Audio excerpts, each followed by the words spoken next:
of a community organizer? Come on. But again, but what Republicans need to focus on is that no matter why you voted for him, I'm not going to question that. He wasn't ready. Look what he's done. We are the best, greatest, most entrepreneurial country in the world. Baby, let us work. Get off of our backs. Amen. Right? Let us do our thing. And that's what Romney and Ryan and all these guys were saying in their very respectful way. That's not really me. I get excited. I love this country right now. With the breakfast audience, I had to see what you can do with a happy hour.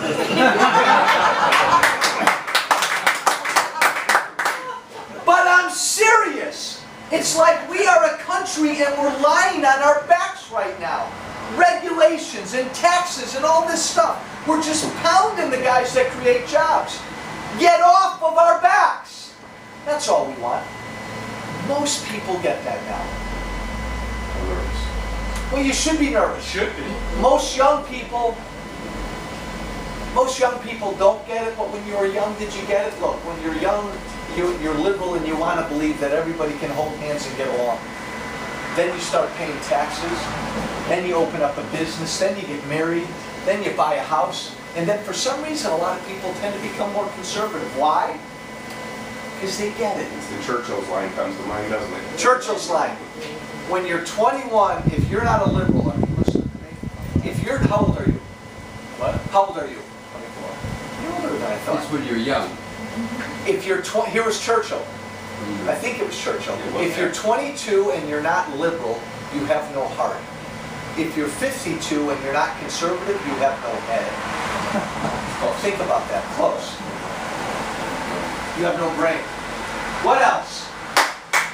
Congressman Eric Holder, Fast and Furious. You're not Eric Holder.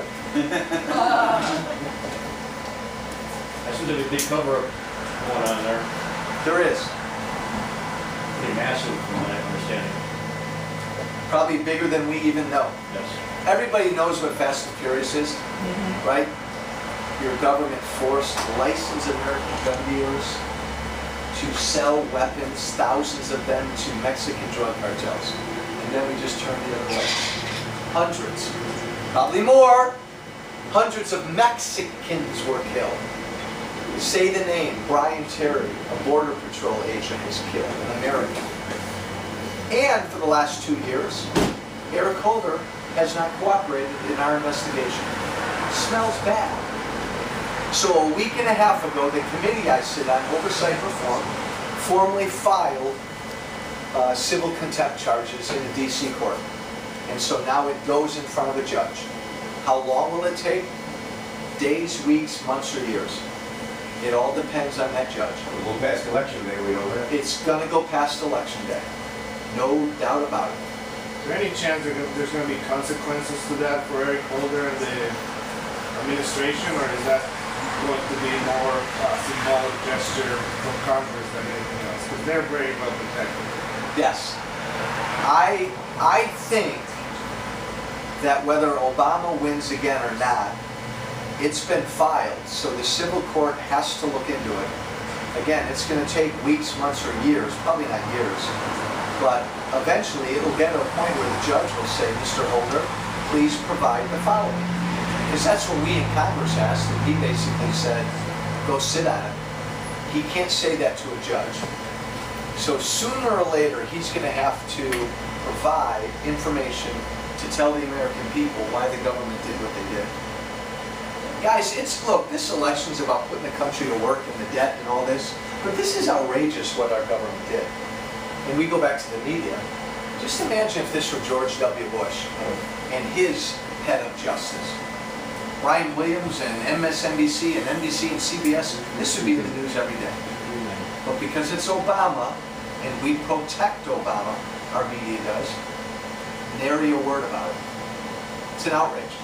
And it's an outrage because, again, we know of hundreds of Mexicans who were killed. More than that. More than that. More than that. Yeah. It's a real scandal. And why, for some reason, did President Obama, at the last minute, exert executive privilege? Doesn't make sense. What else? You getting steam? What about the Cubs? What about the Cubs? Did they win today? Oh, don't go down that road. Come on, they won a couple, they won Friday, they won Thursday, what are you talking about? It's the Cubs, I'm celebrating. I love the Cubbies. I believe Bruce. I still sort of do as well. Sure. I know I do. I just, I'm a Cub fan too, How do you feel Joe. about the Hawkeyes? I went to Iowa. I graduated from Iowa. You think I don't do my homework? I'm impressed. You've done your research. I picked Hawkeyes Actually- out of the world, or out of the sky. That would have been amazing. They played Northern Illinois today? Or they're playing Northern? Have they already played? Okay. Rumor has it Iowa's not supposed to be very tough this year. I actually went to a small school in Iowa for 2.5, almost 3 years, Grinnell College. And then I trained. Good school. Huh? With your kids. Hey, look at that. Where'd that come from? Look at that thing. 1984 RV. Look at that. And by the way, before you leave, if you haven't signed the RV, Yeah. oh Drew, please don't hit anything. Yeah. Drew, be careful, I don't know, I just said stay where it was at over there. because he wants to get really close. You'll note, everybody, signatures all over that RV. On the back of the RV, I wrote my opus. Time for the country to grow up. We want to be free and responsible to live our lives and be responsible for our lives. And that means we let you keep more of the money you make. This is a good idea. Yep. And then you are responsible for your life. Take a picture for your ad. Look report again. And another thing. No, I'm always pointing. Excellent. But No problem. I'll drop it. Whoa, baby. yes, sir. Question. What about, we know that most of the debt or most of the problems with the budget come from entitlement. Yes. We need entitlement reform of some sort. What is the proposal? There's a lot of talk with Medicare, and Obama says they're making it stronger. We say they just rated it by $716 billion. Some people say we're right, some people say we're lying. What's the plan? Well, here again, it's always best to keep things really simple. Medicare, take one program, Medicare. You're not even near Medicare age yet. I hope not. We all know, everybody in Washington knows Medicare if we don't do anything to it. So if we just let it be as is, it'll be gone in 12 years. It will disappear. Social Security is about 13 or 14 years beyond that. So right now, Obama, Walsh, Pelosi, I'm sure somebody's told Duckworth, everybody knows it's gone if you don't do anything to it. There's only one group of people in Washington that have had the courage to say, that's a problem, we need a plan. That's the House Republicans, the Ryan Plan. And the Ryan Plan said if you're 55 or older, nothing changes. Leave you alone. But for people under 55, we're going to change it. But we'll make it optional. If you want to keep the old Medicare, do it. It's the only plan right now that anybody has put forward. Shame on Obama. Shame on the Democrats, because on this one they just punted. So basically nothing got done with anything for the last 4 years. No, for the last two. Because remember, for the first 2 years, I wasn't there. Obama had a Democratic Congress.